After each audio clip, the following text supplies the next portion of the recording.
కీర్తనలు 119వ అధ్యాయం 121వ వచనం. అవునా? నేను నీతి న్యాయమును అనుసరించుచున్నాను, నన్ను బాధించు వారి వశమున నన్ను విడిచిపెట్టకుము. ఎలా ఉన్నాడంట? ఆయన ఇష్టం వచ్చినట్టు ఉన్నాడంట. నీ కృపతో నన్ను కాపాడంటున్నాడా? పద్దాకలా నాకు నచ్చినట్టు నేను ఉంటా, నువ్వు మాత్రం నీ కృపతో కాపాడుతూ ఉండు, నీ కృపతో నిత్య జీవానికి తీసుకెళ్ళు, నీ కృపతోనే నన్ను నిలబెట్టు, ఏదైనా నాకు మాత్రం నేను నచ్చినట్టుగా ఉంటానని అంటున్నాడా? అట్లాగనట్లేదు. అట్లాగన్న ఆ ప్రార్థన దేవుడు ఆలకించడు. అర్థమవుతున్నాడు? దొంగతనానికి వెళ్ళొచ్చి దొంగతనం చేసి ప్రభా నీ కృపతో నన్ను కాపాడని చెప్పి వెళ్తాం, మళ్ళీ దొంగతనం చేసుకోవటం, మళ్ళీ రావటం, అదే వృత్తిగా ఇవాళ దొంగతనం చేసుకుని వెళ్ళాలి, దేవుని కాపుదలతో మళ్ళీ రేపు కూడా వెళ్ళాలి అనే ఆలోచన మనకు మైండ్లో ఉన్నప్పుడు ఆయన ఇవాళ మనకు తోడుగా ఉండడు. వాక్యానికి విరుద్ధమైన పని ఏది కూడా నేను చెయ్యకూడదు, నాకు సహాయం చెయ్యనంటే అప్పుడు ఆయన తోడుకుంటాడు. అప్పుడైనా తోడుగా నోటి మాటకు కదండి, హృదయ అంతరంగానికి, అంతరంగంతో దేవునితో సహవాసం కలిగి ఉండటం మనం అలవాటు పడాలి. అవునా? పై రూపాలతో పెదాలతో కాకుండా అంతరంగం అనేది దేవునితో కనెక్షన్ ఉండేటట్టుగా, దాంతో దేవునితో సహవాసం కలిగి ఉండేటట్టుగా అలవాటు పడాలి మనం. అంతేనా? కాబట్టి ఇక్కడ కీర్తనకారుడు ఎందుకు అంతగా వణికిపోతున్నాడు? కీర్తనకారుడు, నీ వాక్యమే నన్ను బతికించింది, నాకు మేలు చేయి ప్రభు, మేలు చేయి, ఏం వరం కావాలో కోరుకో అని అంటున్నాడు. ఏం వరం కావాలో కోరుకో. ఏంటంటే ఆ వరం? నీ మాటని తెలియపరచు అని అంటున్నాడు. నీ మాటని తెలియపరచు. ఏం చేయాలో చెప్పు, నేను నీ సేవకుణ్ణి, నా సృష్టికర్తవు నువ్వు, నీ చేత నిర్మించబడ్డవాడిని, నీ ఆజ్ఞలు ఎవరక్కడ అనగానే ఏమంటారు? చిత్తం ప్రభువా అని అంటారు. మన జీవితంలో ప్రతి క్షణం అంతే ఉండాలి. కీర్తనకారుడు అంతే ఉంటున్నాడు. ఆయన కృపను బట్టి మనకు ఒక క్షణం ఆయుష్ ఇచ్చాడంటే, ఒక సంవత్సరం కాదు, ఒక నెల కాదు, ఒక రోజు కాదు, ఒక క్షణం ఆయుష్ ఇచ్చాడంటే, ప్రభువా నీ కృపను బట్టి ఈ క్షణం నాకు ఆయుష్ని ఇచ్చావు, నీకే స్తోత్రాలు. ఎందు నిమిత్తం దీన్ని ఇచ్చావో దాని కొరకు మాత్రమే ఈ క్షణాన్ని నేను ఉపయోగించలాగా నీ కృపతో నీ శక్తి ద్వారా నువ్వే నన్ను నడిపించు తండ్రి అని సబ్మిట్ చేసుకోవాలి. ఎప్పుడెప్పుడంట? బుధవారం, శుక్రవారం, ఆదివారం సబ్మిట్ చేసుకోవాలా? ఎప్పుడంట? ప్రతి క్షణం ఎందు నిమిత్తం నువ్వు దీన్ని ఇచ్చావో ప్రభువా దాని కొరకు మాత్రమే ఉపయోగించేటట్టుగా నీ కృపతో నీ శక్తి ద్వారా నువ్వే నన్ను నడిపించమని కోరుకోవాలి. ఆ భయము వణుకు మనలో ఉన్నప్పుడు ఆయన నామాన్ని మహింపరచగలుగుతాం. ఆయన ఇష్టపడి ఇంకొక క్షణం ఇచ్చాడు అనుకోండి, మన ముందున్న పని ఒకటే, ఎందు నిమిత్తం ఇచ్చాడు దాని కొరకు ఖర్చు పెట్టాలి. ఇంకెంతవరకు చాలు అన్నాడు అనుకోండి, ఏం చేయాలి? అది గొప్ప భాగ్యంగా ఎంచుకొని ఆయనకే మహిమ చెల్లించాలి. అర్థమవుతుందండి? కుమ్మరివాడి చేతిలో మట్టి ఏం చేసిద్ది? ఆయన వాడుకుంటే దాని మీద ఉంటుంది, ఆనందించింది, ఆయన చేతుల్లో తరించిపోయింది. ఆయన దాన్ని తీసి పక్కన పడేసాడంటే అది పక్కకి వెళ్ళిపోవటానికే ఇష్టపడింది అంతే. మళ్ళీ వచ్చి దాని మీద కూర్చుంటుందా? నేను వెళ్ళననిద్దా? అట్లాగేం ఉండదు. నాకు ఇంకా టైం ఇవ్వు, దాన్ని ఫిజికే అని తీసుకుంటా, లేకపోతే ఇంకొకరిని తీసుకుంటా అంటే కాదు. అవునా? కీర్తనాకారుడు ఉండే విధానం ఉండాల్సిన, ప్రతి ఒక్కరు ఈ భూమి మీద ఉండాల్సిన విధానం అని ఆయన మహాకృపను బట్టి మనల్ని ప్రేమించి చెప్తున్న మాట. ఇలాగుండు అని అంటున్నాడు. ఇలా ఉండు, మనం కలిసి ఉండొచ్చు శాశ్వత కాలం అని అంటున్నాడు. తింటే తిన్నావు పండు, ఇప్పటికైనా సరే ఇలాగా ఉండు, నేను నిన్ను కాపాడుతాను అంటున్నాడు. నిన్ను ఎవరో కాపాడలేరు, ఇంకా నేను నిన్ను కాపాడుతాను అంటున్నాడు. ఆ దినం లోపల ఈ దినం కూడా లోపడకపోతే చాలా ఇబ్బంది. కీర్తనకారుడు అదే, నా జీవితంలో ఎప్పుడు కూడా పొరపాటు ఇంకా జరగకూడదు, ఎప్పుడు పోతామో తెలియదు, ఎన్ని క్షణాలు ఉన్నాయో తెలియదు. ఇంతేనా మనం చేయగలిగింది? ఇంకా ఎంతమందిని పెట్టాడు మన ముందు తీసుకొచ్చి? ఎంతమందిని తీసుకొచ్చి మన ముందు పెట్టాడు? మీకు ఇచ్చిన జీవితమే వాళ్ళకు కూడా ఇచ్చా. వాళ్ళు ఇలా ఉపయోగించుకున్నారు. తన సృష్టికర్తను ఇలాగ మహింపరిచారు. తయారు చేసుకున్న ఆయన్ని ఆనంద పెట్టడం తప్ప, మహింపరచడం తప్ప అంతకన్నా గొప్ప భాగ్యమే ఉంది. ఇంకా మళ్ళీ వచ్చింది అవకాశం. మన ప్రవర్తన చూస్తుంటే, మన జీవిత విధానాలు చూస్తుంటే కొన్ని లక్షల సార్లు వచ్చే అవకాశం ఇది. అందుకని పెద్ద ఆటలు వచ్చిందండి. ఈసారికి ఇంత చేసామంటే బాగానే చేసినట్టేగా మనం అన్నట్టుగా ఉంటున్నాం మనం. అవునా? ఎన్నిసార్లు వచ్చింది? ఒకే ఒక్కసారి పోతే రాదు. క్షణం పోతే రాదండి. అసలు క్షణం పోతే రాదు. గొప్ప భాగ్యం. కోట్లు పోతే పోని, ఆరోగ్యం పోతే పోని, ఏది పోయినా కానీ పోతే పోని, క్షణం పోతే రాదు. ఆయన మహింపరిచే భాగ్యం ఉపయోగించుకుందాం. ఎక్కడ ఉన్నామో, తర్వాత ఎక్కడ ఉన్నామో, ఆఫీస్ దగ్గర ఉన్నామో, ఇంటి దగ్గర ఉన్నామో, సహవాసంలో ఉన్నామో, ఎక్కడ ఉన్నామో అనేది కాదు. ప్రతి క్షణాన్ని ఉపయోగించుకుందాం. అర్థమవుతుందా? వేటాడాలి ఆయన చిత్తాన్ని నెరవేర్చడానికి. అక్కడే మనం ఉందాం. కీర్తనకారుడు ఏమంటున్నాడు? అయిపోవాలంటే ఆయన లాగా మనం, క్రీస్తు వల్లే మనం స్వరూపం పోలిక వచ్చేసేయాలంతే. ఇంకా వచ్చేసేయాలంతే. ప్రతి ఒక్కళ్ళు ఒక వెలిగించబడిన క్యాండిల్ లాగా. మనం వేరే వేరే ప్రదేశాలకు వెళ్తూ ఉంటాం కదా. ఏ ప్రదేశాలకు వెళ్ళినా సరే ప్రతి ప్రదేశంలో మనం ఎలా ఉండాలి? వెలిగించబడిన క్యాండిల్ లాగా అనేక ఆత్మలను వెలిగించేవారుగా ఉండాలంతే. ఎప్పటి వరకు ఉంటుందో తెలియదు. ఇంకా రాలేదు కదా 60, ఇంకా రాలేదు కదా 70. అవునా? ఇంకా రాలేదు కదా 70, ఇంకా రాలేదు కదా 80 సంవత్సరాలు అని అనుకుంటున్నావా? 60, 70, 80 వస్తేనేనా కాలు వచ్చేది? ఎక్కడి నుంచి? సంవత్సరంలో రావచ్చు, పుట్టిన తర్వాత సంవత్సరంలో రావచ్చు, నెలలో రావచ్చు, 2 సంవత్సరాల్లో రావచ్చు, 3 సంవత్సరాలు రావచ్చు, 3 దినాల్లో రావచ్చు, చెప్పలేం. అవునా? కాబట్టి ఒకసారి చూద్దాం ఏమంటున్నాడు. నేను నీతి న్యాయములను అనుసరించుచున్నాను, నన్ను బాధించు వారి వశమున నన్ను విడిచిపెట్టకము అని అంటున్నాడు. ఏం చేస్తున్నాడంట కీర్తనకారుడు? నీతి ఏంటి? దేవుని యొక్క సింహాసనానికి ఆధారాలు. ఈయన జీవితానికి ఆధారంగా వాటిని పెట్టుకున్నాడు కీర్తనకారుడు. నీ జీవితానికి, నా జీవితానికి ఆధారం ఏంటని అడుగుతున్నాడు. చెక్ చేసుకోవాలని అంటున్నాడు. అయ్యే ఉన్నాయా?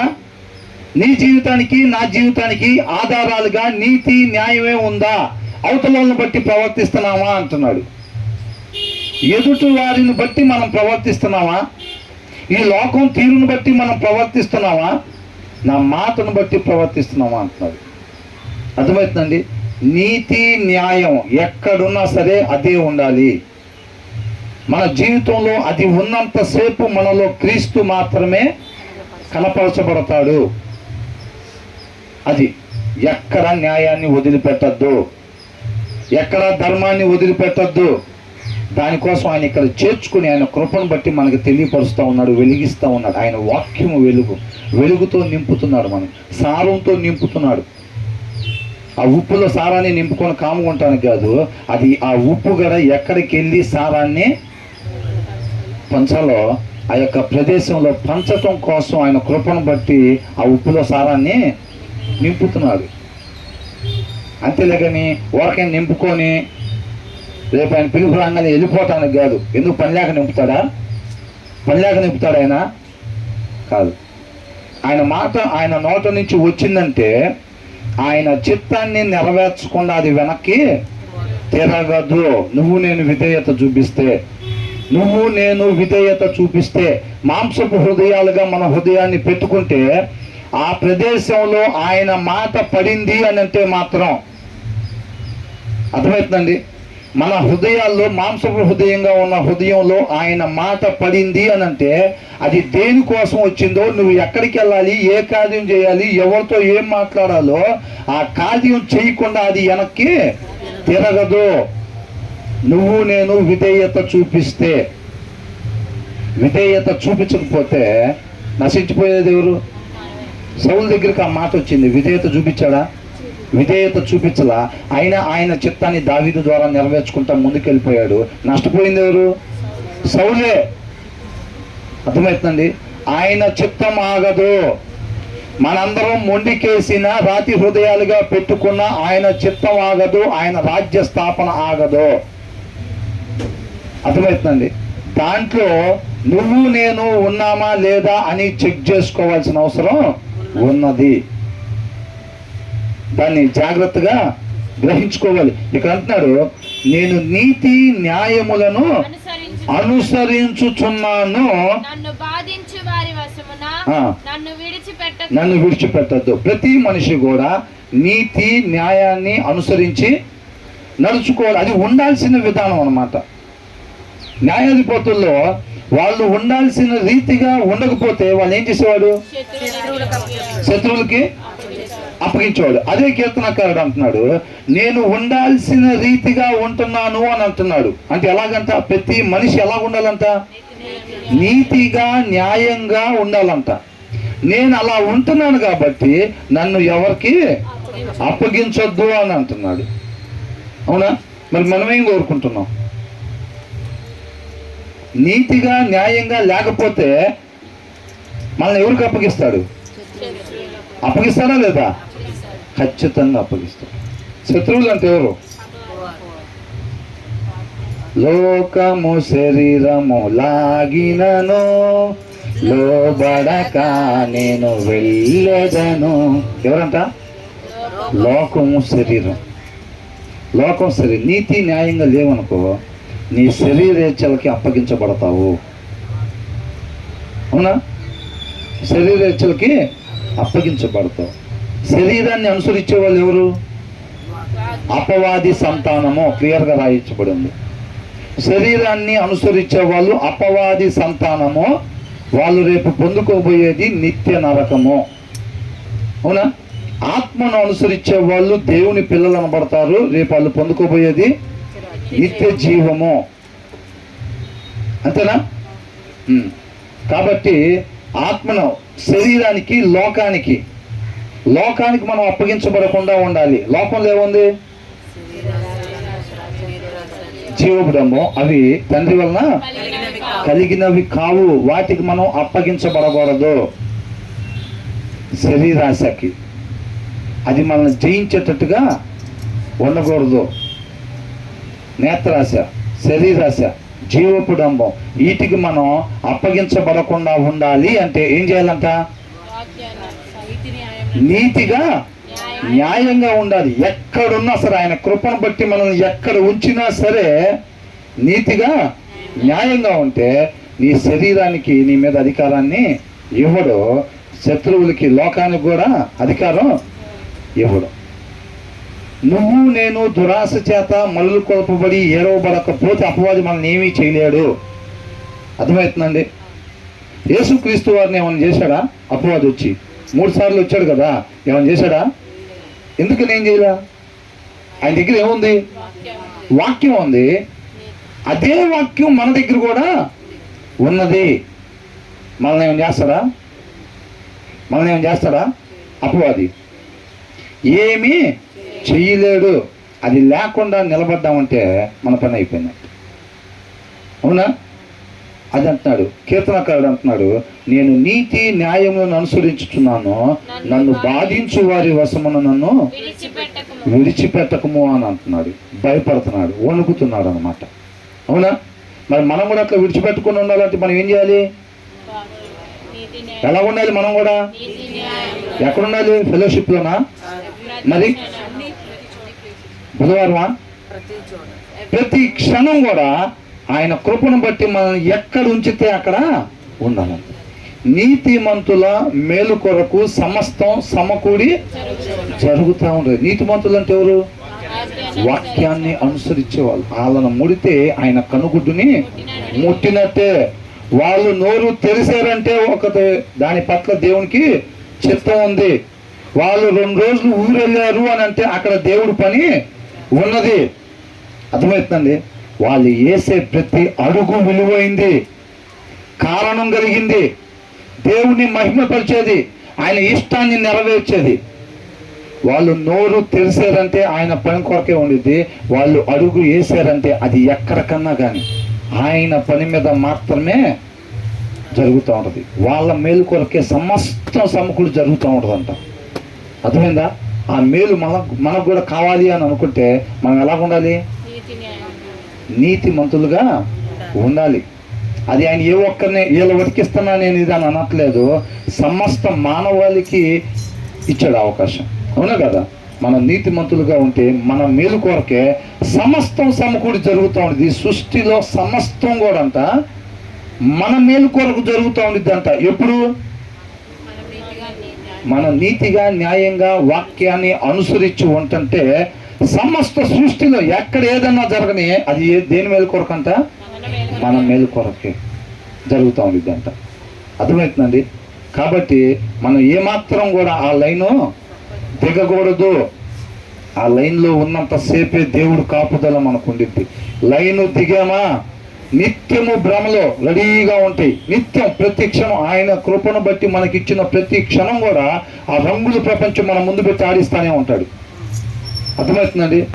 దాన్ని జయించాలని అంటే, దాని వైపు తిరగకుండా ఉండాలంటే, దానికి ఆకర్షింపబడకుండా ఉండాలంటే కేవలం వాక్యం వల్ల మాత్రమే సాధ్యము. మన హృదయంలో వాక్యం ఉంటే ఆ రంగుల ప్రపంచం మనల్నేమీ చెయ్యలేదు.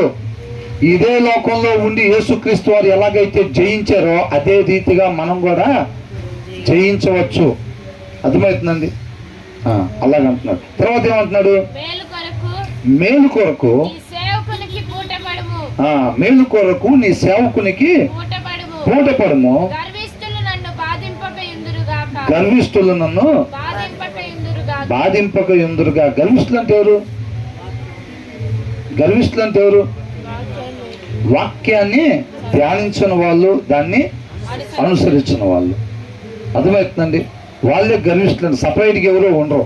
ఎవరైతే వాక్యాన్ని చదవగలిగి చదవకుండా ఉంటారో వాళ్ళనే గర్విష్ఠులు అని అంటున్నారు. ఎందుకంటే వాక్యాన్ని చదవకపోతే దాన్ని అనుసరించేదైతే ఉండదు.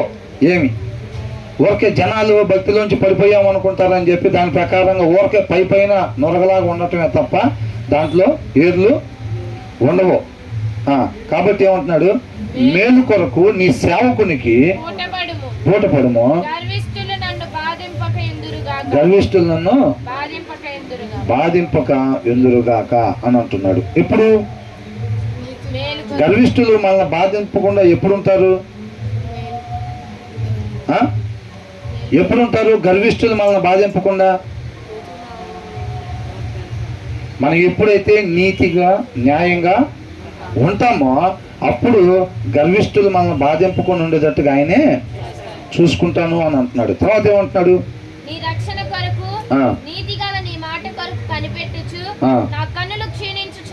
నా కన్నులు క్షీణించుచున్నవి అని అంటున్నాడు. మన పరిస్థితి కూడా అలాగే ఉందా? మన పరిస్థితి అలాగే ఉందా? ఆజ్ఞ అతిక్రమణ చేసి మనం ఎక్కడున్నాం? బావిలో పడిపోయి ఉన్నాం, అవునా? పాపం అనే బావిలో మనం పడిపోయి ఉన్నాం. ఆయన కృపను బట్టి రక్షణ ఆయన కృపను బట్టే వచ్చేది. ఆయన ఏమన్నాడు? నువ్వు పోగొట్టుకున్న స్థితిని నేను మరలా నీకు దయచేస్తానని ఆశని చిగురింపు చేశాడు అనమాట. అవునా? ఆశని చిగురింపు చేశాడు. ఏమంటున్నాడు కీర్తనకారుడు? నీ రక్షణ కొరకు దేనికోసం అంట? బంగారం కోసమా, వెండి కోసమా, డబ్బు కోసమా, పేరు కోసమా, ఆరోగ్యం కోసం, దేనికోసం క్షీణించిపోతున్నాడు అంట? నీ రక్షణ కొరకు, నీతి గల నీ మాట. ఆయన ఏమిచ్చాడు మనకు? మాట, నిత్య జీవాన్ని ఇస్తానని చెప్పి దేవుడు మనకి మాటనిచ్చాడు. అవునా? ఏమనుంది ఇక్కడ ఇంగ్లీష్లో? My eyes fail looking for your salvation. నీ రక్షణ కొరకు ప్రభువా నువ్వు నాకు ఒక మాట ఇచ్చావు కదా, పోగొట్టుకున్న స్థితిని మళ్ళా నీకు దయచేస్తానని. తండ్రితో ఉండే వాళ్ళం మేము పోగొట్టుకున్నాం, పడిపోయాము. మరలా మనం తీసుకొని వెళ్ళి ఆ తండ్రి దగ్గర యుగ యుగాలు ఉంచుతానని చెప్పావు కదా. ఆ మాట కొరకు, ఆ రక్షణ కొరకు అంట పడిపోయాం కదా, అక్కడ తీసి మళ్ళీ తండ్రి దగ్గరికి మనం పెట్టడాన్ని రక్షణ అని అంటున్నాడు. అర్థమవుతుందండి? మరలా ఎప్పుడు చేరుకుంటానో అక్కడికి, పోగొట్టుకున్న స్థితిని మళ్ళా నేను ఎప్పుడు పొందుకుంటానో, తండ్రి నుంచి దూరం అయిపోయింది, ఎప్పుడు నా తండ్రి దగ్గరికి నేను చేరుకుంటాను అని చెప్పి ఎదురు చూపులతోనంత ఆయన కన్నులు క్షీణించిపోతున్నాయి అంటే ఎప్పుడు ఉందో ఆ సమయం అని చెప్పి, ఎప్పుడెప్పుడు చేరుకుంటానా అక్కడికి అని చెప్పి ఎలా ఉన్నారంట కీర్తనకారుడు, ఎదురు చూపులతోనంత ఆయన కన్నులు క్షీణించిపోతా ఉన్నాయి అంట. ఆయన జీవితం, ఆయన ఆత్మీయ జీవితం అలా ముందుకు సాగుతుంది. మన కన్నులు ఎలాగున్నాయి? అబ్బాయి పెళ్లి చూడాలన్నా, అమ్మాయి పెళ్లి చూడాలన్నా, వాళ్ళ పిల్లలను చూడాలన్నా, వాళ్ళ పెళ్ళిళ్ళు చూడాలన్నా, మనవడు మనవరాళ్ళది, దానికోసం క్షీణించిపోతున్నా. చాలామంది పెద్ద వయసు వచ్చినా తెలుసుకోకుండా ఏమంటున్నారు, మంచాన్ని పడుండి అయ్యా ప్రార్థన చేయండి అయ్యా, కొద్దిగా అబ్బాయి పెళ్లి చూసేదా కొంచెం మంది దేవుడిని ఏనంట. చివరిలో నిరీక్షణ కూడా ఏందంట, ఎప్పటికీ తెలుసుకునేది ఆయన్ని, ఆయన ఇష్టాలు ఎరిగి నడుచుకునేది ఎప్పుడు. నువ్వు చూడకపోతే ఆయనకి పెళ్లి జరగదా? అదే మా అబ్బాయి అనుకుందాం, ఫర్ ఎగ్జాంపుల్గా నేనే అనుకుందాం, అవునా? నేను చూడకపోతే మా అబ్బాయికి పెళ్లి జరగదా? ఇప్పుడు నన్ను మా నాన్న చూస్తున్నాడా? చూసేవాళ్ళు ఎవరు? అది ఎరిగి ఉండాలి మనం ఎప్పుడు కూడా, అది ఎరిగి ఉండాలి, అవునా? 5 సంవత్సరాలు 10 సంవత్సరాలు పిల్లలకు ఉన్నప్పుడు వాళ్ళ తల్లిదండ్రులు చనిపోయిన వాళ్ళు గొప్ప గొప్ప స్థానాల్లో గొప్పగా దేవుని మహింపరిచిన వాళ్ళు ఉన్నారు. ఎవరు చూసారు వాళ్ళని? నువ్వు నేను చూస్తున్నాం అనుకుంటే పొరపాటే అది. ఆయన ఇవ్వకుండా మనం ఏమైనా చేస్తామా? ఏమీ చేయలేం. దాన్ని గుర్తెరిగి ఉండాలి. కాబట్టి ఏమంటాడు, అబ్రహాం యుద్ధానికి వెళ్ళి వచ్చినా సరే, దావీదు యుద్ధానికి వెళ్ళి వచ్చినా సరే, నీ శత్రువుల్ని నీ చేతికి అప్పగించిన దేవునికే మహిమ కలుగును గాక. అర్థమైందంట. అబ్రహాం కంట వాళ్ళ శత్రువుల్ని చేతికి ఎవరు అప్పగించారంట? దేవుడు అప్పగించాడు. నీ పిల్లల్ని నా పిల్లల్ని ఎవరు పోషిస్తున్నారు? దేవుడే పోషిస్తున్నాడు. అది మన జ్ఞాపకం పెట్టుకోవాలి. మనం జీరో ఎప్పుడు కూడా. మనం జీరో కాకపోతే ఆయన్ని మహింపరచలేమో. ఎస్కరేత్ యోధాలాగా అయిపోయింది. అర్థమవుతుందండి. మనల్ని మనం ఉపేక్షించుకోకపోతే ఆయన వెంబడించలేము, వెంబడించిన ప్రయోజనం ఉండదు. కాబట్టి మనల్ని మనం ఉపేక్షించుకొని వెంబడిస్తేనే ప్రయోజనం అంటున్నాడు. My eyes fail looking for your salvation, looking for your righteous promise అని అంట. ఎలాంటి వాగ్దానం అంటే దేవుడు మనకు చేసింది? నీతి కలిగిన వాగ్దానం. అది ఎలాంటిది? Looking for your righteous promise. నువ్వు ఎప్పుడెప్పుడు నాకు ఇచ్చావు కదా మాట, ఆ మాటని ఎప్పుడు నెరవేరుస్తావా అని చెప్పి ఎదురు చూస్తా ఉన్నాను అంటున్నాడు. ఏమిచ్చాడు మాట?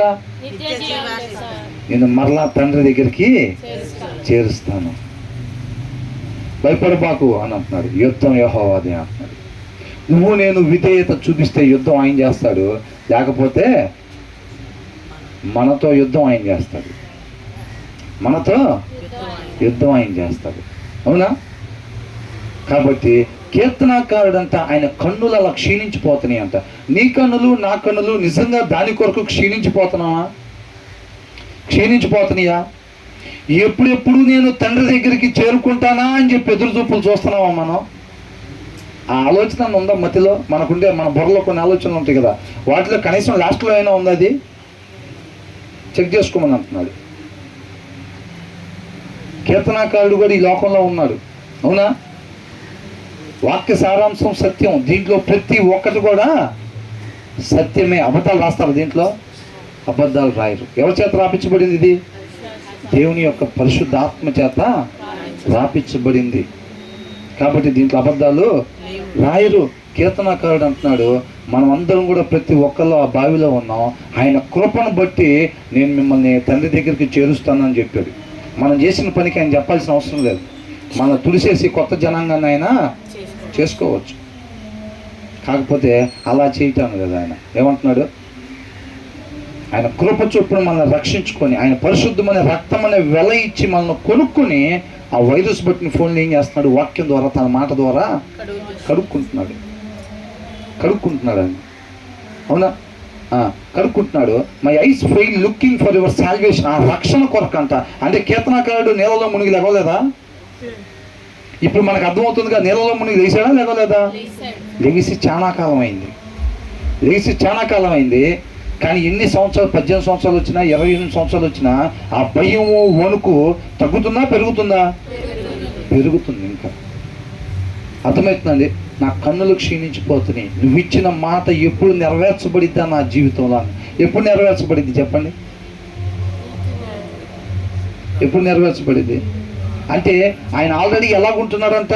దీంట్లోనే 121 మొదటి వచనంలో మనం చదువుకున్నాం. నీతి న్యాయంగా నడుచుకుంటున్నాడు. ఆయన లైన్లోనే వెళ్తున్నాడు. ఇంకా దేనికోసం ఎదురు చూస్తున్నాడంట? రక్షణ కోసం. నువ్వు ఇచ్చిన వాగ్దానం నెరవేర్పు నా జీవితంలో ఎప్పుడు జరిగిద్దా అని ఎదురు చూస్తున్నాడంట. దేవుడికి ఆ కీర్తనాకారుడు పట్ల ఉన్న సత్క్రియలు ఏవైతే ఉన్నాయో వాటిని విధేయతతో చేసుకుంటా ముందుకి వెళ్తా ఉన్నాడు. వెళ్తా ఉండగా ఆయనలో ఉన్న వణుకు, భయం అన్నమాట. అది ఎప్పుడెప్పుడు నెరవేర్చబడిద్దా? ఎప్పుడు నెరవేర్చబడిద్ది? అంతం వరకు ఎవరైతే రక్షణ కాపాడుకుంటారో వారికే నిత్య జీవం. 70 ఏళ్ళు బతికి 69 సంవత్సరాలు దేవుని గొప్ప మహింపరిచి 70 సంవత్సరాల్లో మన ఇష్టాలను నెరవేర్చుకుందాం గెడిపోతాం నరకానికే. మొహమాటం ఏం లేదు దాంట్లో, అవునా? కాబట్టి అది ఎప్పుడు నెరవేర్చబడింది? ఎప్పుడు ఆ రక్షణ ఆయన ఇచ్చిన వాగ్దాన నెరవేర్పులోకి ఎప్పుడు వచ్చిందంటే కళ్ళు మూసేటప్పుడు కూడా ఎక్కడ ఉండాలంట? ఎక్కడ ఉండాలి? లైన్ మీద ఉండాలంతే. లైన్ ఎక్కితే కాదండి. లైన్ ఎక్కితే కాదు. 50 ఏళ్ళల్లో 25 సంవత్సరాలు పైనే లైన్ మీద ఉన్నాను కదా, కాబట్టి పాస్ మార్కుల కింద నిత్య జీవానికి పంపిస్తారా అంటే కళ్ళు మూసేటప్పుడు కూడా ఎలా ఉండాలంట? ముఖంలో చిరునవ్వులు కాదు, మీసాల మీద చేతులు కాదు, అవునా? ఎక్కడ ఉండాలి ఎంత? లైను మీద కళ్ళు మూస్తే ధన్యమైపోయినట్టే జీవితం, అవునా? ఫెలోషిప్లో కళ్ళు మూయటం కాదు. ఏంటంట? వాక్యం జరుగుతుంటే కళ్ళు మూయటం కాదు. ఎక్కడంతా కళ్ళు మూయాల్సింది? లైను మీద కళ్ళు మూస్తే మన జీవితం ధన్యమైపోయినట్టే, అంతే. అదే కోరుకుంటున్నాడు అనమాట. లైన్ మీద భయంతో వణుకుతో వెళ్తా ఏమాత్రం కూడా ఆకర్షింపబడకూడదు. ఈ రంగుల ప్రపంచం నా చుట్టూ పెట్టించాడు డిస్కో లైట్లలాగా, నేను వాటికి ఏమాత్రం కూడా ఆకర్షింపకూడదు అని చెప్పి భయం వణుకుతో ఆయన మాటనే పట్టుకుంటా, ఆయన మాటనే భుజించుకుంటా నేను ఒక అడుగు లైన్ మీద ముందుకేసాను అని అంటే ఆయన మాటని భుజించటం వలనే నా అడుగు లైన్ మీద పడుతుంది. ఆయన మాట నేను భుజించకపోతే నా అడుగు ఎక్కబడిద్ది? లైను పక్కన పడిద్ది, అంతే. ఆయనకి అది భయం.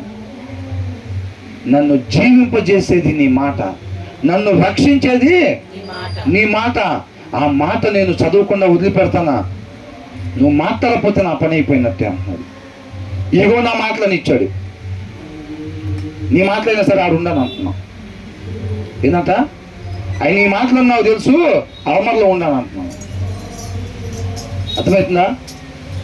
అడుగులు నేను వేసుకుంటా, అయ్యో ఈ లేకపోతే నువ్వు లైన్ మీద వెళ్ళే అడుగు అంటున్నాడు ఆయన. ఏమంటున్నాడు?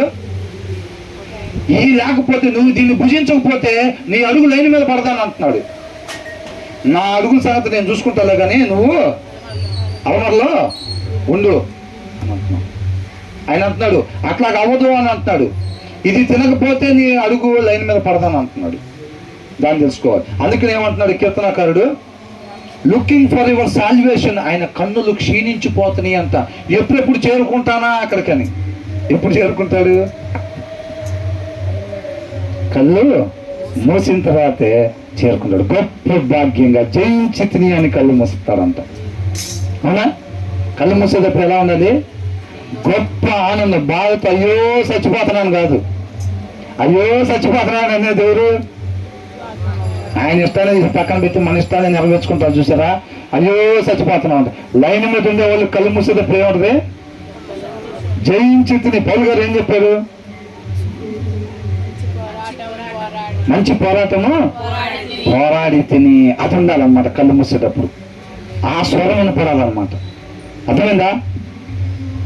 ఎప్పుడు మూస్తామో కళ్ళు మనకు తెలుసా? కాబట్టి ఏం చేయాలి? ఎనీ టైము లైన్ మీదే ఉండాలంతే. ఎప్పుడు పిలుపు వచ్చిందో తెలియదు కాబట్టి లైన్ మీదే ఉండాలి. నా పని పిలుపు ఎప్పుడు వచ్చింది అనేది కాదు, లైన్ మీద మాత్రమే ఉండటం, వాక్యాన్ని భుజించటం, నా అడుగు లైన్ మీద వేసుకోవటం. వాక్యాన్ని ఆయన మాట వాక్యాన్ని భుజించటం అంటే ఏంటి? ఆయన మాట ఏది చేయమంటున్నాడు, ఏది చెయ్యొద్దు అంటున్నాడు. వాక్యం వెలుగై ఉంది. ఆ వెలుగు ఏం చేసిద్ది? ఎటు వెళ్ళాలో ఎటు వెళ్ళకూడదో మనకి తెలియపరిచిద్ది. కాబట్టి ఆయన ఏమి చేయమంటున్నాడో అది మాత్రమే చేసేటప్పుడు అడుగు మన లైన్ మీద వేసుకుంటా వెళ్తా ఉంటాము. ఇక చాలు అని అన్నాడు అనుకో, అయిపోయినట్టు. అవునా? అది బస్సు ఎన్ని గంటలకు తెలియనప్పుడు ముందే పోయి బస్ స్టాండ్లో ఉండాలి. మనకి పిలుపు ఎప్పుడో తెలియనప్పుడు ఎనీ టైం మనం లైన్ మీద ఉంటే ఎప్పుడు పిలిచినా ప్రాబ్లం ఏముంది? ఇంకా ఏదన్నా కొన్ని కార్యాలు నీ ద్వారా నా ద్వారా చెయ్యాలని ఇష్టపడుతుంటే చేస్తాం, అవి కూడా ఆయన మహింపరుస్తాం. ఇంకా చాలని అనుకున్నాడు అనుకో, నీకే మహిమ. అలాగా నువ్వు అట్లా నడుస్తుంటే నీ పిల్లలు ఇద్దరు నిన్ను ఇట్లా చూస్తూ ఉంటారు. నువ్వు వేసే ప్రతి అడుగు నీ పిల్లలు ఇట్లా చూస్తూ ఉంటారు.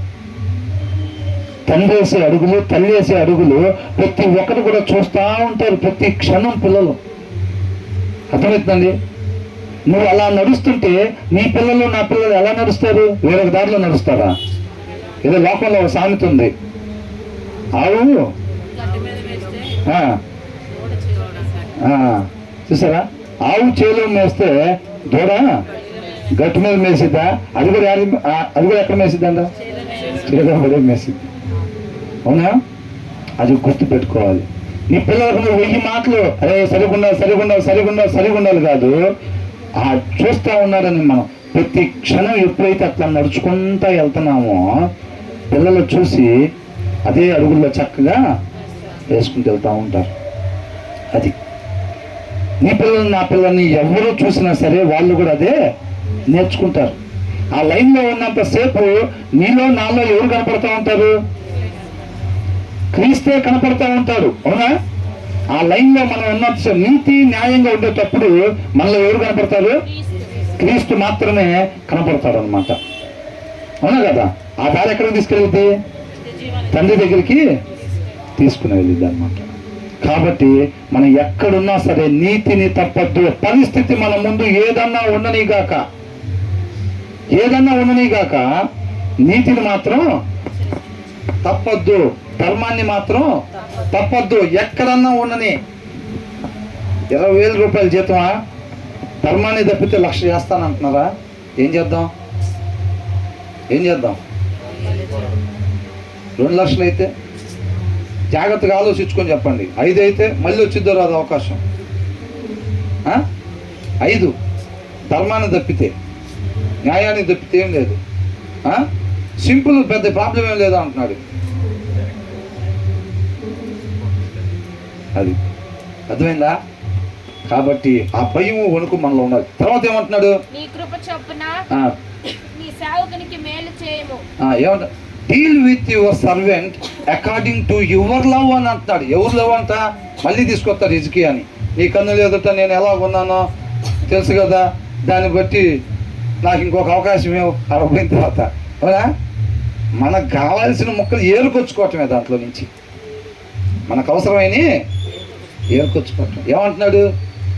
డీల్ విత్ యువర్ సర్వెంట్, నీ సేవకుడిని చిత్తం ప్రభువా అని చెప్పి ఆయన చెప్పింది చేయకుండా తిరిగే వాళ్ళు కాదు. మనం ఇక్కడికి వచ్చి ఏమంటాం? ప్రభువా నాతో మాట్లాడు, నాయన మాట్లాడని ఉనికిచ్చే మాటని చెబుతాం. ఆయన చెబుతాడు ఏం చేయాలి ఏం చేయకూడదు చెబుతాడు. బయటికి వెళ్ళి ఏం చేస్తాం? మన ఇష్టం. అదంతా చేయకుండా వచ్చే వారం వచ్చి మళ్ళీ ఏం చేస్తాం? ప్రభువా మాట్లాడు నాయన, అదే అనుకుంది. ఇష్టం వచ్చినట్టు గుండి వచ్చి నీ కృపతో అని చెప్పి మళ్ళీ వారం అంతా ఇష్టం వచ్చినట్టు తిరిగి వచ్చి నీ కృపతో నాయన ఆయన కృపతో కాపాడతాడు. ఎప్పుడు నీకెప్పుడు నీ ఇష్టాన్ని నెరవేర్చుకోకుండా ఆయన ఇష్టం కొరకే జీవించాలనే ఒక ఆలోచన నీ అంతరంగంలో పెట్టుకున్నప్పుడు కీర్తనకారుడు ఏం చేశాడంట?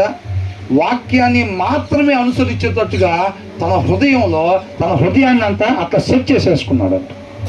నీ హృదయం నా హృదయం ఎలాగుందని అడుగుతున్నాడు దేవుడు. అవునా కదా? కాబట్టి ఏమంటున్నాడు? సేవకుడు అంటే చెప్పిన పని చేయనోడు కాదు. ఏమంటున్నాడు? Deal with your servant according to your love, నీ కృపను బట్టి అని అన్నాడు. కృప అంటే ఏంటి? యోగ్యత లేని వారికి యోగ్యతను. అక్కడ ఏమంటున్నాడు? And teach me your decrease అని అంటున్నాడు. అంటే ఆయన మాటను పొందుకోవటానికి కూడా అర్హత మనకి లేదు. మరి అలాంటి పని మనం చేసింది. అవునా? అవిధేయత. అయినా సరే ఏమంటున్నాడు? ఆయన మాట మన దగ్గరికి ఎట్లా రావాలంట? ఎవరి కోసం పంపిస్తారండి? కొంతమంది పిల్లలు ఏమంటారు తెలుసా? కన్నా తర్వాత చూడక చేస్తారా ఏంది? ఏంటంటే ఎవడు కనమన్నాడు? ఏంటంట ఎవడు కనమన్నాడు మమ్మల్ని? కన్నా తర్వాత ఎవడి కోసం పెడతారు ముద్ద అంట అనే పిల్లలు లేరా? ఉన్నారు. నీ కడుపుని పుట్టాము అనవసరంగా, అసలు ఎక్కడ పుట్టిన్నారు అసలు. ఇంకా నేను చాలా దరిద్రం పట్టుకుంది అది ఇది అని చెప్పి ఇంట్లోంచి వెళ్ళే వాళ్ళు చాలామంది ఉంటారు. కాబట్టి ఈయన ఏమంటున్నాడు? Deal with your servant according to your love. నీ కృపను బట్టి ఏమంటున్నాడు? నీ మాటను నాకు తెలియపరచు. ఆయన మాటను పొందుకునే అర్హత కూడా మనం కోల్పోయాం. నీ కృపను బట్టి ప్రభువా నీ మాట నాకు తెలియపరచు. ఏం చెయ్యాలో చెప్పకపోతే నువ్వు మా ఇష్టం వచ్చినట్టుగా మేము చేసి నశించిపోయేవారుగా ఉంటాం. కాబట్టి ఏమంటున్నాడు? వాక్యం ఏం చేసిద్ది? ఎలా ఉండాలో ఎలా ఉండకూడదో చెప్పిద్ది. కాబట్టి నువ్వు ఆ మాట నీ మాట చెప్పకపోతే మేము నశించిపోతాం. కాబట్టి నువ్వు నాతో మాట్లాడు. ఏం చేయాలో, ఎలా ఉండాలో ఎలా ఉండకూడదో నాకు ప్రతి క్షణం తెలియపరుస్తూ ఉండు అని అంటున్నాడు. కొంతమందికి అలా తెలియపరుస్తుంటే ఇప్పుడు వాక్యమా, ఇప్పుడు దేవుడు మాట్లాడతాడా? మనం ఏడంటాం? అరగంట సేపు కూర్చొని, గంటన్నర సేపు కూర్చొని ఆయన మాట మనం ఎక్కడ ఉంటాం? అవునా? అట్లా అంటున్నాడు. Deal with your servant according to your love and teach me your decrease. నీ కృపను బట్టి నాయన నాతో మాట్లాడు అని అంటున్నాడు. నేను మొన్న ఆయనకు ఆ సహాయం చేసే కదా, ఈయనకి ఈ సహాయం చేసే కదా, ఇప్పుడు దాకా నేను లైన్ మీద నడిచే కదా, దాన్ని బట్టి నాకు ఒక మాటను దయచేయని అన్నట్ల ఎట్లా అంటున్నాడు? నువ్వు లైన్లో ఉన్నావు అని అంటే ఆయన కృప, నేను లైన్లో ఉన్నాను అంటే ఆయన కృప. ఆయన కృప లేకుండా మనం లైన్ మీద ఉండలేము. అది మన గొప్పతనం కానే కాదు.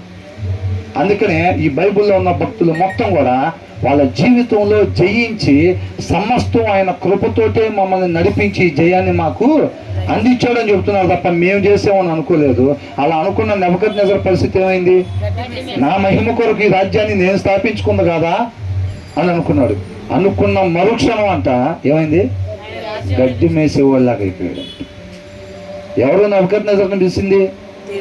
ఆయన జనాలైన ఇశ్రాయేలీయుల్ని నెబుకద్నెజర్కి అప్పగించింది ఎవరు? దేవుడు అప్పగించాడు. దేవుడు అప్పగించకుండా నెబుకద్నెజర్ తెచ్చుకుంటాడా? ఒక్కనన్నా టచ్ చేస్తాడు అసలు? అది మర్చిపోయాడు. మనం కూడా ఎంతమందిని ఆత్మ రక్షించా, ఎప్పుడన్నా పొరపాటునన్నా మన జీవితంలో ప్రవేశించిందంటే మతాషే. ఇమ్మీడియట్గా పిల్లర్లు ఇట్లా తీసేసామనుకోండి, బిల్డింగ్ ఏమైంది? కుప్ప కూలిపోయింది అంతే. ఆ ఆలోచన కూడా మనకి ఎప్పుడు మధ్యలోకి రావటానికి వీలేదు.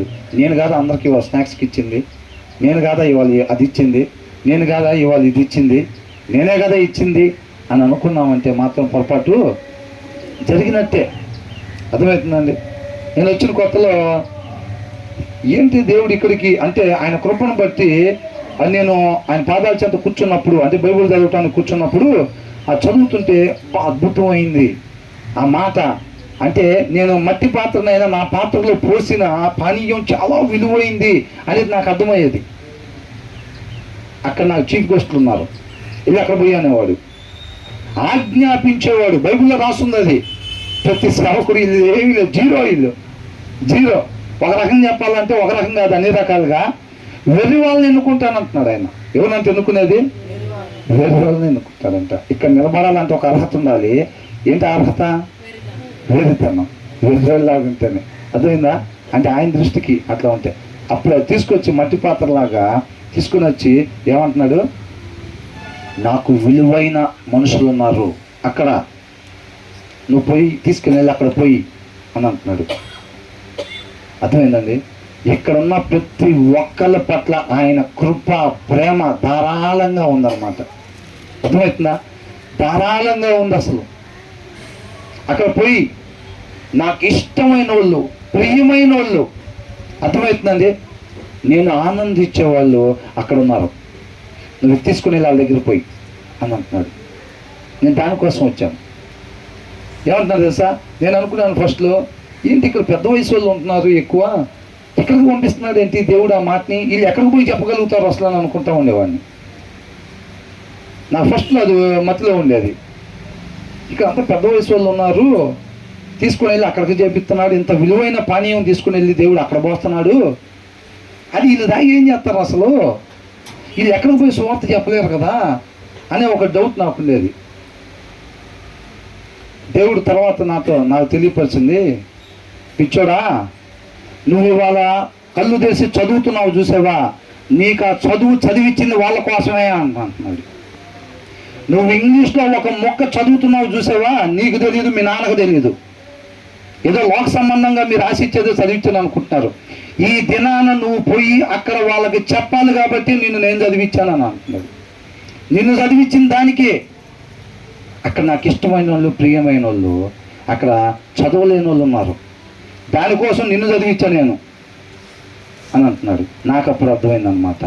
అందుకోసం ఆయనకి ఇష్టమైన వాళ్ళు ఇక్కడ ఉన్నారు, ప్రియమైన వాళ్ళు ఉన్నారు, ఆయన ఆనందపడే వాళ్ళు ఇక్కడ ఉన్నారు.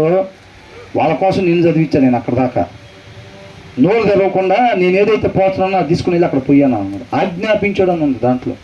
అది తీసుకొచ్చి పోయి బిల్డప్లు ఇచ్చామనుకో, ఎక్కడికొచ్చి నేను కదా మీకు చెబుతున్నా ఆ మాటలో అనంటే ఏమైంది, తీసేసి నెక్స్ట్ ఎవరైతే కాసుకొని కూర్చొని ఉంటారో, సాష్టాంగపడి ఉంటారో వాళ్ళని తీసుకొచ్చి ఇక్కడ నిలబెడతాడు. అంతే, అవునా కదా, నిలబెడతాడు. అంత ఇష్టం అన్నమాట ఇక్కడికి వచ్చే ప్రతి ఒక్కళ్ళు. ఈయన కొద్దిమంది అవుతున్నారు, 15 మంది అవుతున్నారు, పెద్దోళ్ళు అవుతున్నారు, ఏంది ఇక్కడికి పంపిస్తున్నాడు ఆ పానీయం అని అంటే ఆయనకు అంత ఇష్టం. అది అర్థమవుతుందండి. మిమ్మల్ని మర్చిపోడు, మిమ్మల్ని విడిచిపెట్టడు.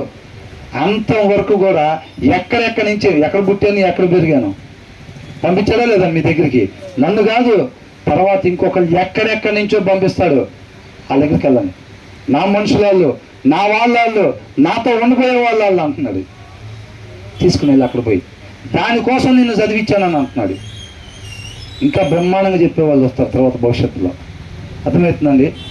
మీకోసం, నా కోసం గొప్ప గొప్ప చదువులు చదువుతూ ఉన్నారు. వాళ్ళు దేవుని దగ్గర విధేయతని చూపిస్తూ ఉన్నారు, నడిపిస్తాడు ఇక్కడ. అర్థమవుతుందా. మీకోసం, నా కోసం అనేక మందిని సిద్ధపాటు చేసి వాళ్ళని ఇక్కడికి పంపిస్తూ ఉన్నారు అన్నమాట. అది చూసుకోవాలి. తర్వాత ఏమంటున్నాడు, నేను నీ సేవకుడను, నీ శాసనములను గ్రహించినట్లు నాకు జ్ఞానము కలుగ చేయము. నేను నీ సేవకుడను, నీ శాసనములను గైకొన్నట్లు నాకు జ్ఞానము కలుగ చేయము. ఎవరంట ఈయన?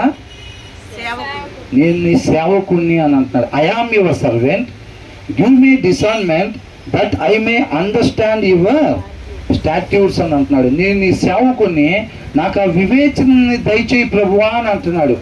నీ వాక్యాన్ని అర్థం చేసుకుని, నీ ఆలోచనని అర్థం చేసుకుని ఆ జ్ఞానాన్ని నాకు దయచేయి ప్రభువా అని వేడుకుంటున్నాడు.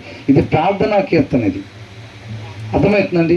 ఒక నీతిమంతుడు చేసే ప్రార్థనా కీర్తన అన్నమాట ఇది.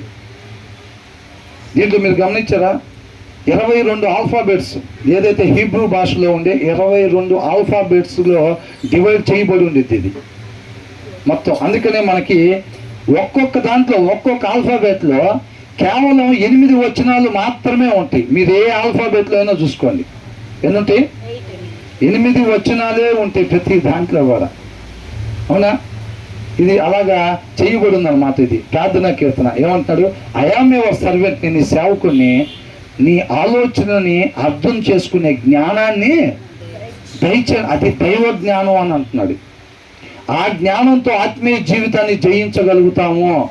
ఆ జ్ఞానంతో లోక జ్ఞానం ఎంత ఉన్నా కానీ పనికిరాదండి. లోకంలో ఏదో సంపాదించుకోవడం పనికొచ్చింది, తర్వాత అది మొత్తం మస్ట్ వల్లే తీసివేయబడింది. దాంతోపాటు ఆ జ్ఞానాన్ని పొందుకొని మనం నడుచుకుంటుంటే మనం కూడా ఆ మస్ట్ వల్లే తీసి కాల్చివేయబడతాం అన్నమాట. అర్థమవుతుందండి. మనం ఆత్మీయ జీవితంలో ముందుకు సాగాలి, జయించాలంటే ఏ జ్ఞానం కావాలంటున్నాడు? దైవ జ్ఞానం కావాలి అని అంటున్నాడు. అది ఎలా గడుగుతున్నాడు కీర్తనకారుడు? దేవుని యొద్ద ఎలా గడుగుతున్నాడు? I am your servant, give me discernment. ఆ వివేచనని, ఎప్పుడు ఏది చెయ్యాలో ఏది చేయకూడదో ఆ నీ యొక్క ఆలోచనని అర్థం చేసుకునే జ్ఞానాన్ని, ఆ తెలివిని నాకు దయచేయమని చెప్పి అడిగి దేవుడి నుంచి పొందుకుంటున్నాడు అనమాట. ఆ జ్ఞానంతో భార్యతో డీల్ చేయాలి, ఆ జ్ఞానంతో పిల్లల్ని పెంచాలి, ఆ జ్ఞానంతో ఆత్మీయ జీవితంతో దేవుణ్ణి మహింపరచాలి. అర్థమవుతుందండి. లోక జ్ఞానం ఏమాత్రం ఉపయోగించామనుకోండి అయిపోయినట్టే, కార్యాలు జరగవు, ఆయన చిత్తం నెరవేర్చబడదు, ఆయన నామం మహింపరచబడదు. మన జ్ఞానం మన సొంత మాటలతో ఇక్కడ కథ నడుపుదామని చూసామనుకోండి, టైం జరిగిద్దిలే కానీ ఆయన చిత్తం నెరవేర్చబడదు. అదే అంటున్నాడు. మనం కూడా ఏం చేయాలి మరి ఆ జ్ఞానం కావాలంటే? కీర్తనకారుడు ఎలాగైతే సాష్టాంగపడి అడుగుతున్నాడో, నీ ఆలోచనల్ని అర్థం చేసుకుని ఏమి చేయమంటున్నావు, ఏమి చెయ్యొద్దు అంటున్నావు దాన్ని తెలుసుకుని ఏమి చేయమంటున్నావు దాని ప్రకారంగా మాత్రమే నడుచుకునేటట్టుగా నీ కృపతో నన్ను నడిపించమని అడుగుతా ఉన్నాడు అనమాట. తర్వాత జనులు నీ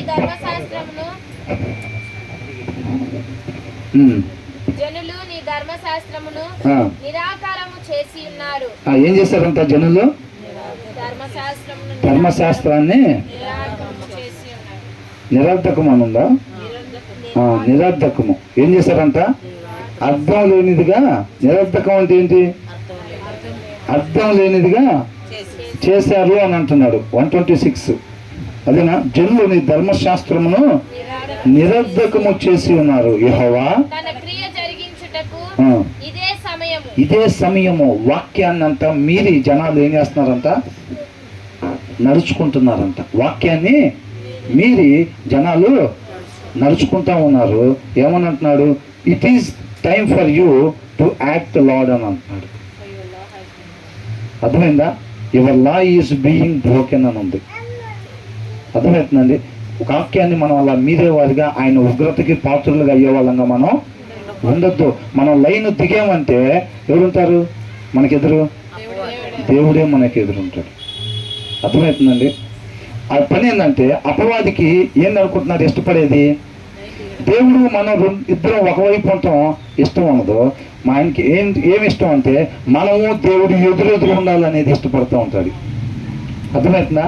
వీళ్ళిద్దరిని ఎదురెదురు పెట్టాలి. వీళ్ళు లైన్ దిగాడంటే వీళ్ళతో పాటు ఉన్న ఆయన వీళ్ళకి ఆపోజిట్గా నిలబడతాడు.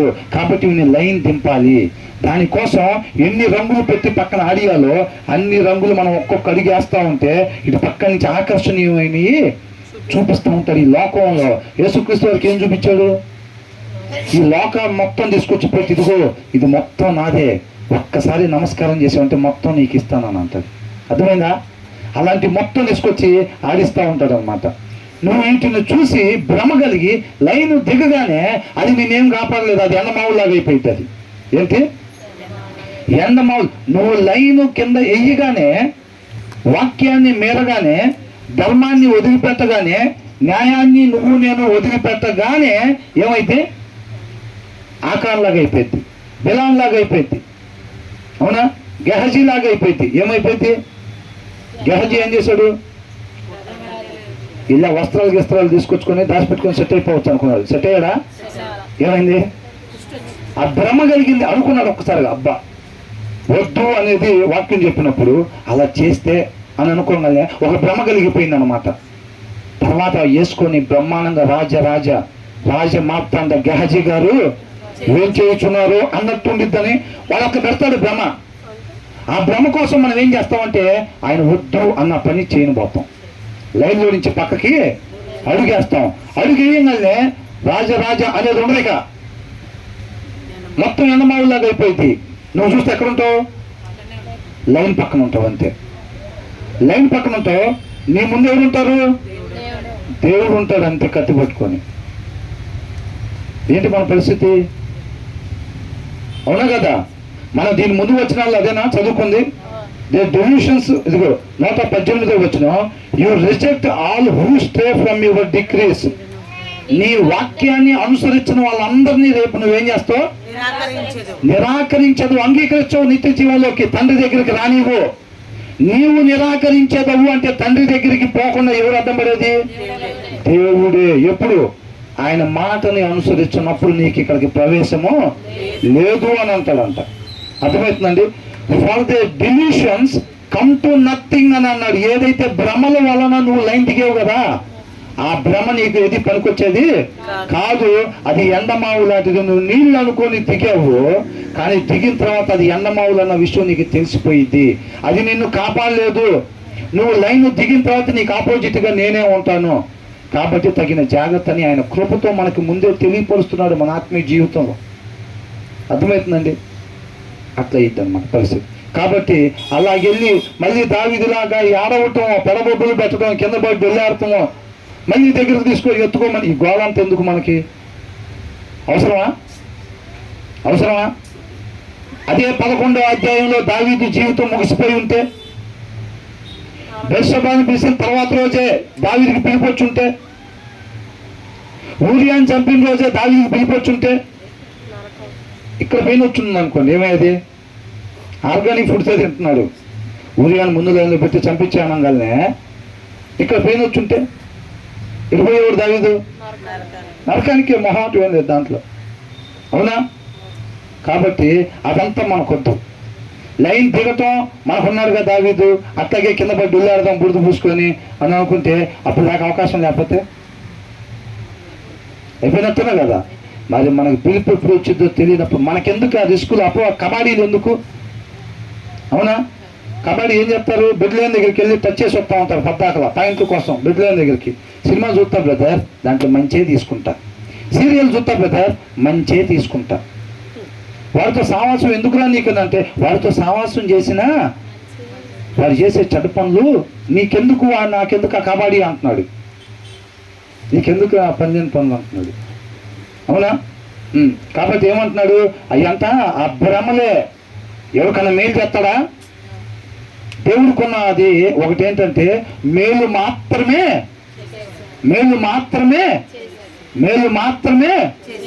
ఇప్పుడు కొద్దిగా ఒక 15 to 20% వచ్చింది వాయిస్. అయిపోయిందండి, ఈ వచనంతో ముగిద్దాం. అట్లయితే అపవాదికి కూడా ఒక సెంటెన్స్ ఉంది, ఏంటంటే కీడు మాత్రమే చేసేవాడు. అంత తెలిసిన తర్వాత కూడా ఇక్కడ లైట్లు వెలుగుతుంటే పక్కన ఏం చేస్తాం ఒకసారి, ఇంత బాగుంది లైటు, అవునా? ఏం చేస్తాం లైను అట్లా. సాతాను మాట, అపవాది మాట అవ్వ ఎన్నప్పుడే ఆ పండు రమ్యంగా కనపడిందంట, అవునా కదా? అపవాది మాట విన్నప్పుడేనంట రమ్యంగా కనపడిందంట. నీ హృదయంలో నా హృదయంలో వాక్యం లేకపోతే ఎవరిని చూసినా భర్తలాగానే అనిపిస్తారు, ఎవరిని చూసినా భార్యలాగానే అనిపిస్తారు, అంతే, అవునా కదా? అది కాబట్టి వాక్యంలో హృదయం లేకపోతే అంతే. నేను చెప్పటం అని కాదండి, ఎక్కడైనా పరిస్థితులు అంతే రమ్యంగానే కనపడతా ఉంటాయి, అన్నీ రమ్యంగా కనపడతాయి. హృదయంలో వాక్యం ఉంటే ఎవరు ఎలా కనపడాలో అలాగే కనపడతారు, అంతే. తర్వాత ఏమంటున్నాడు? కాబట్టి కీడు మాత్రమే చేసేవాడు కాబట్టి ఆ భ్రమకి లోపడకూడదు, వాటిని మనం జయించేవారుగా ఉండాలి. ఎన్ని వచనాలు ఉన్నాయి? ఇంకా 2 ఉన్నాయా? సరే, తర్వాత ధ్యానించుకుందాం దాన్ని మనం. దేవుడు మహాకృపను బట్టి ఇంతవరకు దేవుడు మనతో మాట్లాడుతూ వచ్చాడు, అంతేనా? ఈ విన్న వాక్య ప్రకారంగా మాత్రమే మనం జీవించేవారుగా ఉండాలి. కాబట్టి ఈ 3 వచనాలు 4 వచనాలు 5 వచనాలు కాదండి, ఇంటికి వెళ్ళిన తర్వాత సమృద్ధిగా, అర్థమవుతుందా? ఇది ట్రైలర్ అంటారు చూసారా, ట్రైలర్ లాంటిది మీకు అసలైంది. అంటే ఏంటి, నేను సినిమాలు సీరియల్ అంటున్నారు ఏంటి బ్రదర్, గట్టిగా చూస్తాను అనుకుంటాను, అనుకోబాకండి. నేను అవన్నీ ఏం చూడను, అర్థమవటం కోసం చెప్తున్నా, అవునా? ఒక సినిమా రిలీజ్ చేసే ముందు ఏమేస్తారు? ట్రైలర్ వేస్తారు అనమాట. అట్లాంటిది మీరు ఇంటికి వెళ్ళిన తర్వాత సినిమా మొత్తం చక్కగా ఆయన పాదాలు చెంత చేరి చక్కగా ఆయనతో సమయాన్ని గడపండి. ఎలా గడపాలి? హృదయ అంతరంగం ఆయనకి కనెక్ట్ కావాలి, హృదయ అంతరంగం ఆయనతో సహవాసం చేయాలి, అర్థమవుతుందండి? హృదయ అంతరంగం సహవాసం చేయాలి. అప్పుడు ఆయన పోలికలోకి, ఆయన స్వరూపంలోకి మనం మార్చబడతాం. ఎక్కడికి పోయినా ఆనందం, ఎక్కడికి పోయినా ధర్మాన్ని విడిచిపెట్టద్దు, న్యాయాన్ని విడిచిపెట్టద్దు, నీతిని విడిచిపెట్టద్దు. అదే వెలుగు అంటున్నాడు. అదే వెలుగు ఇక్కడ ఉన్నప్పుడు కాదు, మన జీవితంలో ప్రతి క్షణం ఆరాధనలో భాగమే. కాబట్టి ఎక్కడ ఉన్నా సరే నీతిని విడిచిపెట్టద్దు, న్యాయాన్ని విడిచిపెట్టద్దు కదా. ఫస్ట్ వచనంలో ఏమన్నాడు? నేను నీతిగా న్యాయంగా ఉంటున్నాను, కాబట్టి నా శత్రువుల చేతికి నన్ను అప్పగించద్దు అని అంటున్నాడు. కాబట్టి దేవుని సింహాసనానికి ఆధారాలే మన జీవితానికి ఆధారాలు కావాలి తప్ప వేరొక ఆధారం ఉండకూడదు. కాబట్టి దయచేసి చెప్పేది ఏంటంటే, ఎక్కడికి పోయినా నీతిని, న్యాయాన్ని, ధర్మాన్ని విడిచిపెట్టద్దు. అదే క్రీస్తుని పోలి జీవించటం అంటే. దేవునికి మహిమ కలుగును గాక.